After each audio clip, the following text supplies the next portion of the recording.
اس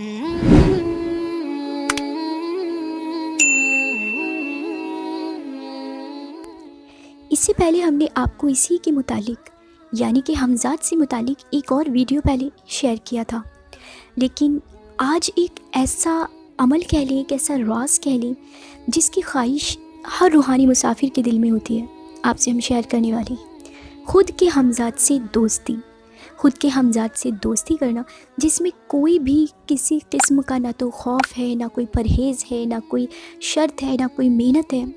بہت آسانی سے آپ اپنے خود کے حمزات کو مانوس کر سکتے ہیں۔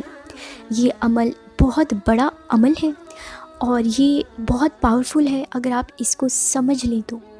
اس سے پہلے ناظرین، ہم نے حمزات کا ایک اور عمل آپ سے شیئر کیا تھا جو کہ سورہ یاسین شریف سے تھا۔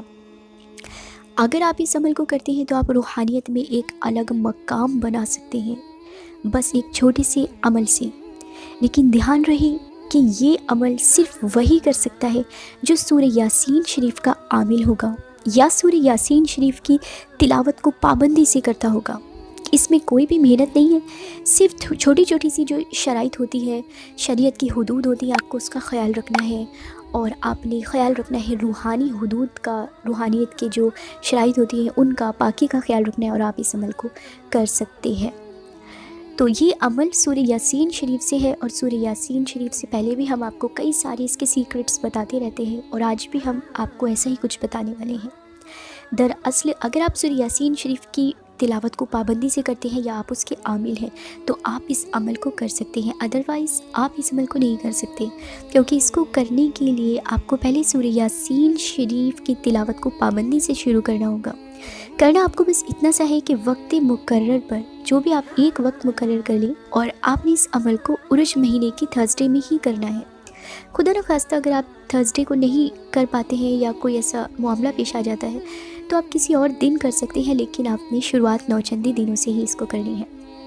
آپ کو پاکی اور طہارت کا بے انتہا خیال رکھنا ہے۔ اگر آپ کوئی سگریٹ وغیرہ یا کچھ ایسی چیزیں کھاتے یا پیتے ہیں تو آپ کو اس کو چھوڑنا ہے، ترک کرنا ہے اور سچی توبہ کرنی ہے۔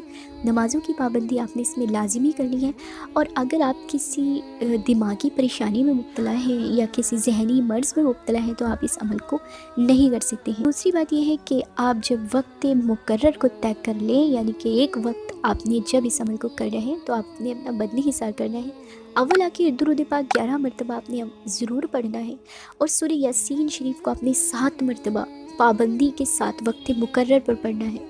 اور جب آپ آیت سلام قولا من رب الرحیم پر پہنچیں گے تب آپ نے اس آیت پر حمزات کا تصور رکھنا ہے اور چند مرتبہ اس آیت کی تکرار کو کرنی ہے۔ چند مرتبہ آپ نے اس آیت کی تکرار کو کرنا ہے، لیکن یاد رہے حمزات کو تابع کرنے کی آپ نے بالکل بھی نیت نہیں کرنی ہے، کیونکہ صرف آپ اس کو مانوس کرنا چاہتے ہیں۔ جب وہ آپ سے مانوس ہو جائے گا تو وہ خود ہی آپ کی مدد غیبی طور پر کرتا رہے گا، اور چند یوم میں آپ کم سے کم آپ کو 3 منتھس اس عمل کو جاری رکھنا ہے بغیر ایک بھی دن ناگا کیے۔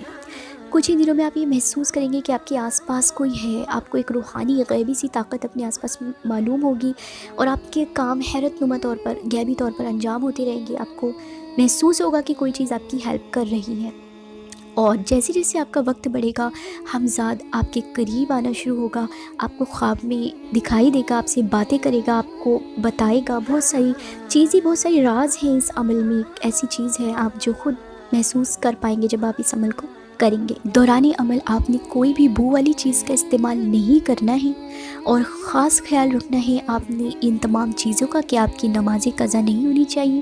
کثرت سے آپ درود پاک کا ورد کیجیے، اور بدنی حصار آپ نے ضرور کرنا ہے، اور روحانی حدود کا بھی آپ نے خیال رکھنا ہے۔ اگر یہ عمل کوئی نارمل پرسن کرنا چاہتا ہے تو وہ کسی ایسے عامل سے پہلے اجازت لے لے، یا اپنے شیخ سے اجازت لے لے جو سورہ یاسین شریف کے عامل ہوں، تو انشاءاللہ وہ لوگ بھی اس عمل میں کامیاب ہو جائیں گے۔